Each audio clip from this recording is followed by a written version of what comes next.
Welcome back to the deep dive. We sift through the sources, find the core insights, and basically give you that shortcut to being well-informed. Glad to be here. So today, we're diving into something that feels, I don't know, both old and new at the same time. This idea of predicting the future. Not like crystal balls, but, as a real source of insight, maybe even financial foresight. Think about a place where people collectively bet on outcomes, elections, economic stuff. And those predictions actually mean something. Exactly, and that's the whole world of prediction markets. Yeah. And there's been a pretty significant development recently, right here in the U.S. Yeah, that's right. The U.S. Commodity Futures Trading Commission, the CFTC. Right, the CFTC. They've given a kind of green light, haven't they, to a big player, Polymarket, specifically about this company they've just bought, QCX. They have. It's not just like bureaucratic shuffling either. It feels like a potentially pivotal moment for this whole sector, which has been navigating some really tricky legal areas. Okay, so what exactly did the CFTC do? It wasn't a full ruling, was it? No, exactly. It's what's called a no-action letter for Yeah. QCX. It's important to note this comes from the CFTC staff, not the full commission. Okay, a no-action letter. What does that actually mean in practice? It essentially means the staff tells a firm, look, if you operate in these very specific ways we've defined, we won't recommend enforcement action against you for those activities. Ah, okay. So it's like a safe harbor, but a very narrow one. Precisely. And in this case, the big thing is it frees QCX from some specific disclosure and data requirements related to their event contracts. Gotcha. Disclosure and data requirements. We should probably circle back to why that's such a big deal later. Definitely. It's a key regulatory tool, and using it here, well, it sends a pretty clear signal about how things might be changing. So that's our mission for this deep dive then. Let's figure out what this shift really means for prediction markets overall. Why is it so important for Polymarket? And maybe most importantly for our listeners, what insights can you actually get from these markets?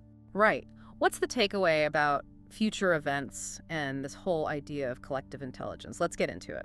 Okay, first things first, maybe quick refresher. What exactly are prediction markets? Sometimes they're called event contracts. Yeah, good place to start. Fundamentally, they're platforms where you can bet, essentially wager money on the outcome of future events. And people might think sports betting, like Kelsey's partnership with Robinhood for NFL predictions. Sure, sports is one area, absolutely. But the scope is potentially much, much wider. Like what? Think political elections, who wins, what legislation passes. Economic indicators, will inflation hit a certain target? Will the Fed raise rates? Even things like scientific breakthroughs or when a new gadget might be released. Wow, okay, so really broad. Okay. What makes them different from just, say, running a poll? Well, the key difference, I think, is the financial incentive. Money is on the line. Right. So unlike a poll, which might just capture, surface opinions or what people want to say. Especially on sensitive topics. Exactly. Prediction markets push participants to find real information, to synthesize it, and to put their money where their mouth is. The theory is that this aggregates information more effectively and often leads to more accurate probabilities than polls. That makes sense. You're incentivized to be right, not just to voice an opinion. Precisely. And we've definitely seen their visibility just shoot up recently. They're not really just a niche thing anymore. Yeah, I've noticed that too. And it seems like even some figures in the regulatory world are seeing potential uses.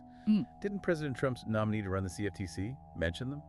Yes. Brian Quintenz. He's a former commissioner and, interestingly, also on the board of Kalshi, a rival firm. Ah, okay. Good context. But yes, during his confirmation process, he referred to these specifically binary event contracts as potentially appropriate hedging tools. Okay, two things there. Binary event contracts, can you quickly define that? Sure. Binary just means yes or no, basically. The contract pays out a fixed amount, like $1, if the event happens, and 0 if it doesn't.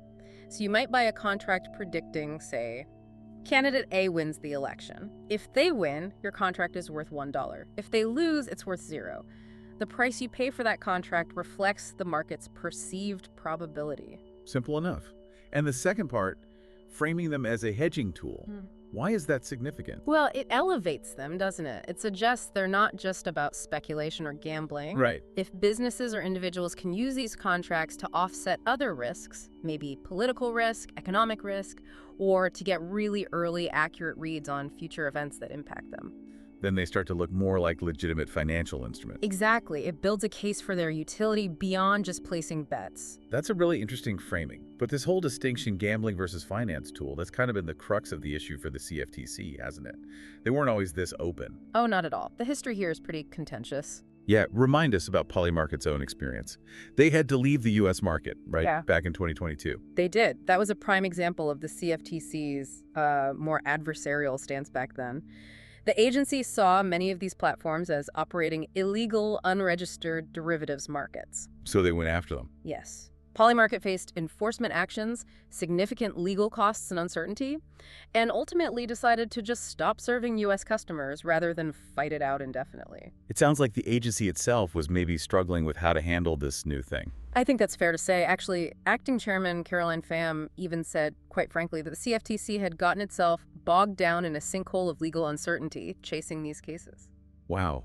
A sinkhole of legal uncertainty. That's quite an admission. It is, and it speaks to that classic problem, regulators trying to fit new innovations into old boxes. The rules for traditional commodities didn't neatly apply to these fast-moving, often small-scale event contracts. So it created a lot of friction.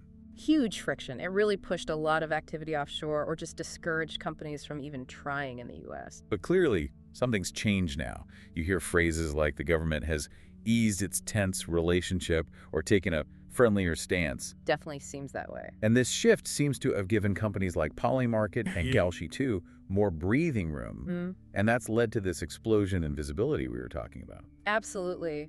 This turnaround is really significant. It feels like a pragmatic shift. Instead of endless legal fights over whether these can exist. They're moving towards how they can exist within a regulated framework. Exactly. Exploring pathways for them to operate under supervision. It seems like a response to their growing popularity and maybe a growing recognition of their potential usefulness, too. It feels like maturation, really, for the whole sector. Which brings us right back to Polymarket's move. Acquiring QCX that wasn't just random M&A, it was clearly their route back into the U.S. A very deliberate strategy. And timing is interesting, too, right? QCX got its own license to operate in July. And Polymarket snapped them up later that same month. Oh. They weren't wasting any time. No, and that strategy, it really seems to have hinged on getting this specific no-action letter we keep mentioning. Okay, let's dig into that letter again. Issued by CFTC staff, 2 divisions involved.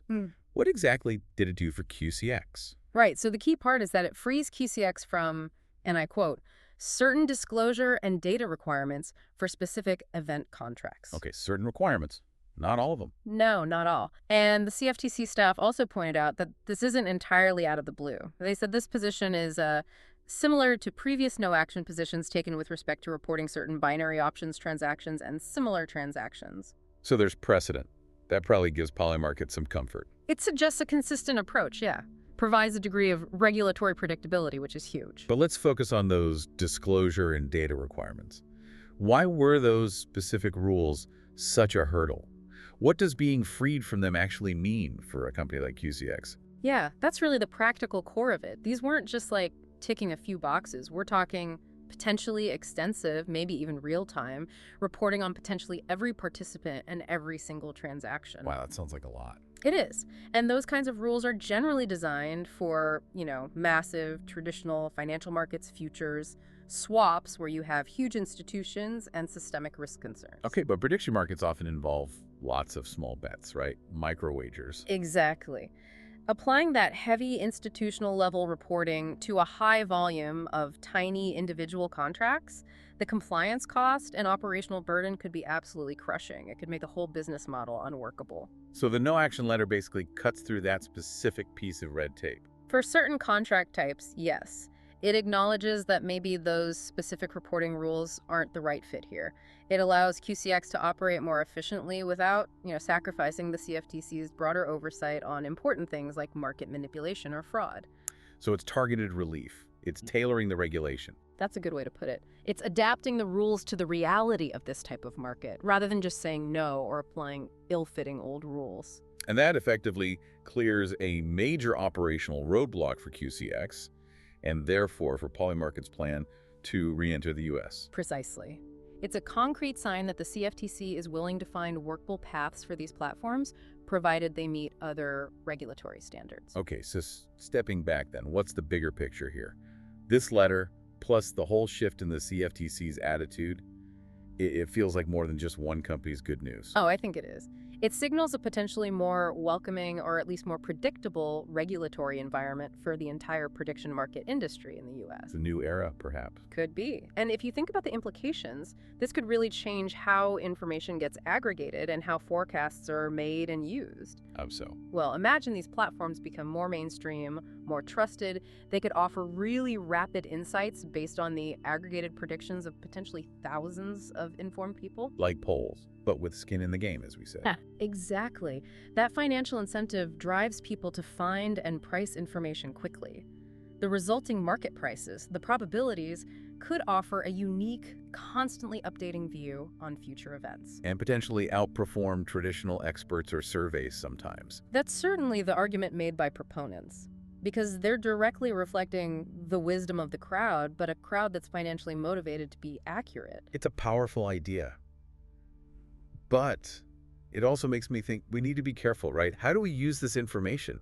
Are these markets always wise? That is the crucial question, absolutely. Critical thinking is essential here. Like, could a market get swept up in groupthink if the participants aren't diverse enough? Definitely a risk. Or could a market be driven by hype or speculation or even deliberate manipulation rather than genuine information? So what should listeners look out for when they see a prediction market price? Well, one key thing is liquidity. How much money is actually being traded in that market? Okay, why does liquidity matter? A market with very little money changing hands, a thin market, can be easily pushed around by just a few bets. Its price might not reflect a broad consensus. A liquid market with lots of trading is generally seen as more robust, harder to manipulate. Makes sense. What else? You also have to consider who is participating. Is it a diverse crowd bringing different information and perspectives? Or is it a small group that might share the same biases? So don't just take the headline number, the probability at face value. Exactly. Look under the hood. Understand the market's dynamics. As these platforms become more common, we all need to become more sophisticated consumers of the information they generate. Right. It's a new way information might flow, but it demands a new level of scrutiny from us. It's an evolution, really. An evolution in understanding both the power and the pitfalls of collective intelligence when money is involved. Okay, so that feels like a good place to wrap up this deep dive. We've covered a lot of ground. We have. We saw how this CFTC no action letter for QCX is a really concrete step, clearing a specific regulatory hurdle for Polymarket's U.S. return.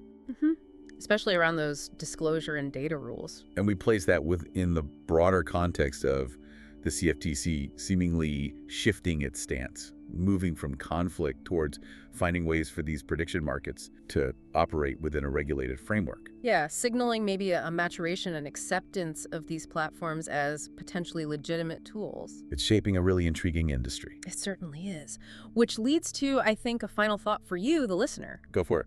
As these prediction markets potentially become more regulated, easier to access, maybe even more accurate, how might you use the insights they offer? Could you see yourself checking them to understand election dynamics or anticipate market shifts or even inform personal or business decisions? Could this system, by basically paying people to be right, fundamentally change how we all anticipate and maybe even react to what's coming next? That's a fascinating question. Yeah. Does it make us all more collectively forward-looking? Or does it introduce new biases? What stands out to you from all this? Something definitely worth thinking about.